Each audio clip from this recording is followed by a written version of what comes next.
واحد بعت لي مشكلة ويلا نقراها مع بعض علشان نشوف هنحلها له ازاي.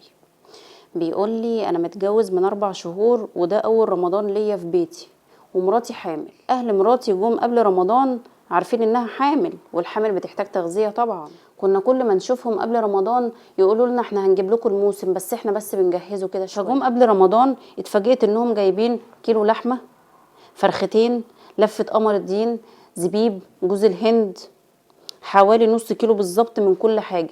مفيش سمنه مثلا ولا بط ولا حمام، حتى يزودوا اللحمه 5 كيلو مثلا، ده جايبين كيلو واحد بس. معلش يعني هم عارفين انها حامل ومحتاجه تاكل كويس، وكانوا محسسيني قبل رمضان من كلامهم انهم بيجهزوا الموسم، انهم هيجيبوا لها عربيه نقل محمله من كل حاجه كامله متكامله. يعني انا كنت حاطط في اعتباري ان انا مش هشتري حاجه رمضان ولا الخزين بتاع رمضان، لان عليا اقساط وجمعيات لسه ما خلصتش والموضوع لسه طويل، والموضوع ضايقني جدا. فانا دلوقتي اعمل ايه؟ اقول لمراتي على الموضوع ده وهي تتصرف معاهم، ولا نروح نقعد عندهم بقى طول الشهر وخلاص بحجه ان مراتي تعبانه من الحمل ودي حقيقه؟ ولا ايه احسن حاجه اعملها؟ إيه بعد اذنكم فيدوني، والكلام ده حقيقي، انا مش بقول حاجه كذب ولا مزود من عندي. إيه بصي يا اخينا، هو محدش قالك وانت بتتجوز احنا بنشتري راجل؟ يعني ابوها فهمك احنا بنشتري نطع؟ اصل النطع ده هو اللي يقبل على نفسه كل حاجه، يقبل على نفسه ان هو ياكل من اكل غيره، يقبل على نفسه ان اهل مراته يصرفوا عليه، يقبل على نفسه ان هو يدخل قرش كده مش من جيبه.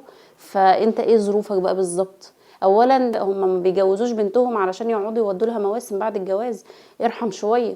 انت دلوقتي مش قادر تجيب، خلاص امشي على امكانياتك، انما ما تجبرش حد ان هو يجيب لك حاجه هو مش ملزم بيها اصلا. وموضوع المواسم والحاجات دي بتهيالي يعني بطل من زمان قوي.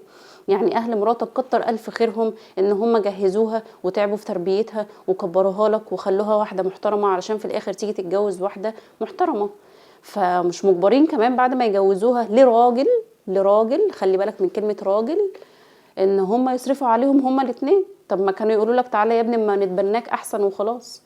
يعني استرجل شويه، لو مش عارف تسترجل ممكن تشرب بريل. احب اشوف رايكم في الكومنتات برضو، واللي حابب يبعت مشكلته او رسالته يتفضل يبعتها لنا على رسائل الصفحه واحنا ان شاء الله هنحلها له، بس يا ريت ما يبقاش زي الراجل بتاع يميش رمضان ده.